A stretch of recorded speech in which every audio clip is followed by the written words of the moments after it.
I took one of the longest train journeys in the UK, travelling from the Scottish city of Aberdeen down the famous East Coast Mainline into London. On this 7-hour trek we will see iconic structures, marvel at stunning sea views, and tuck into LNER's signature meals in first class. Hello, I'm in the first class lounge here at Aberdeen railway station, and today I will be travelling with LNER all the way down to London King's Cross. That is 2 countries, 1 train, 7 hours. Let's get going. And get going I would, but not before having a look at the lounge.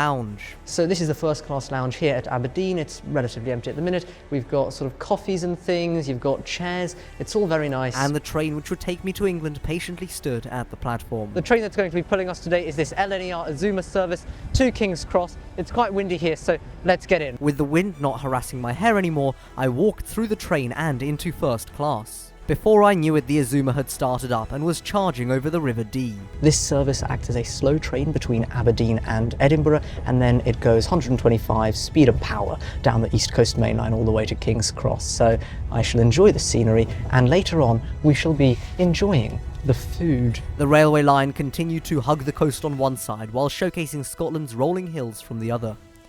As we crossed yet another river, I explained the train. So we are on an LNER Azuma train. These are some of the newest in Britain. Lots of railway companies have them, Great Western Railway for example, and these were introduced in 2019 to replace aging stock, mainly the HSTs.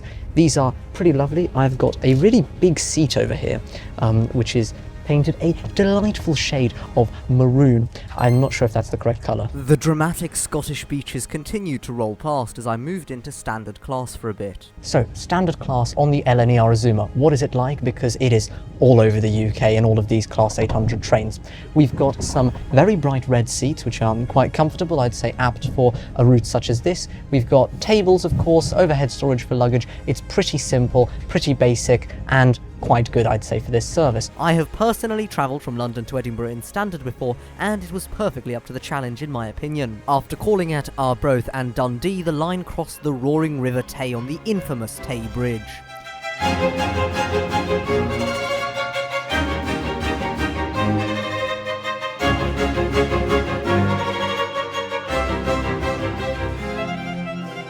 Once we crossed this engineering marvel and land appeared on the horizon, it was time for the seat review in first class.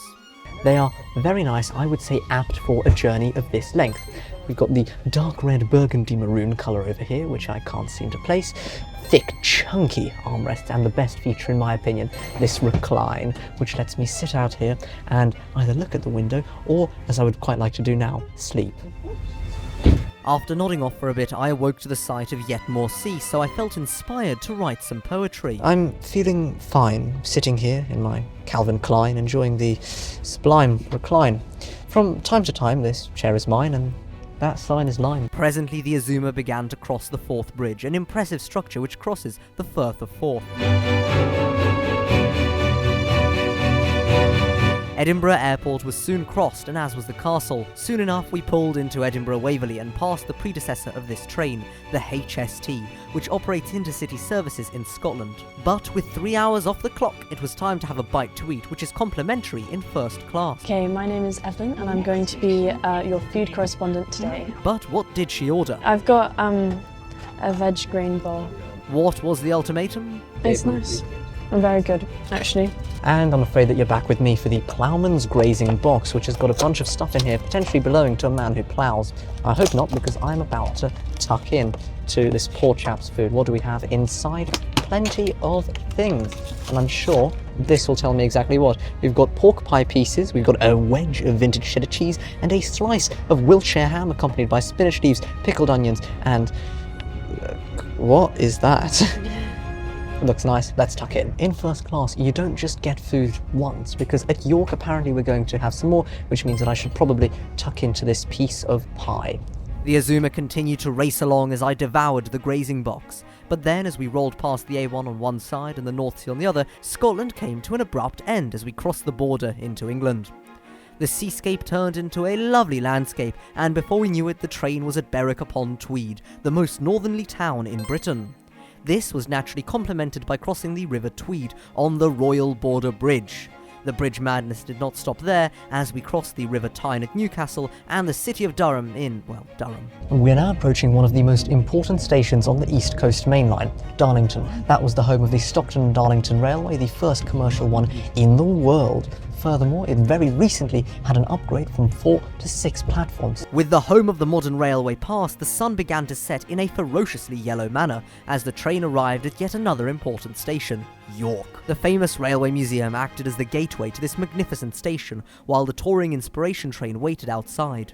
We then departed, seeing 2 HST power cars and a Trans-Pennine Express service, which indicated that we were still very much in the north. It's getting dark outside. We're at Doncaster, which means it's time to open my St Clement's pot, which is the LNER sweet treat of the day, considering the ingredients are made of cream and cream cheese. It's probably going to be good.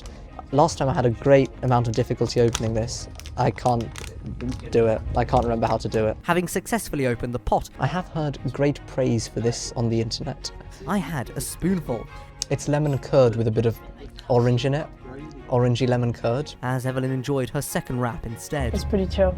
Soon the train arrived at Peterborough, which meant we were an hour away from London, a cause for questionable celebration. We are now reaching the end of our long and arduous trek from Aberdeen, and we've just been given some cold water by the delightful staff. You're watching, you know who you are. So let's tuck into this Highland spring. We've come from the Highlands and I'm gonna spring in my step. We are now approaching London King's Cross, where this train will terminate, and I've been given this lovely bag by the same member of staff, you know who you are, thank you so much, which says congratulations on completing Aberdeen to King's Cross. So it's a big deal, it is a huge route and great fun. I felt perfectly comfortable, whether it's been looking out of the window or drinking coffee or eating the food. This has genuinely been an incredible experience. Thank you so much, and I hope that you will consider doing it. Soon the train pulled into platform 0. And we have just arrived into London King's Cross. That Azuma has been my chariot. Incredibly comfortable, scenic journey here into London from Scotland. Would I do it again? Probably yes, in those seats in first class. Absolutely lovely, and the food has been great as well. Thank you so much, LNER, for providing the tickets for this travel. It has been an experience.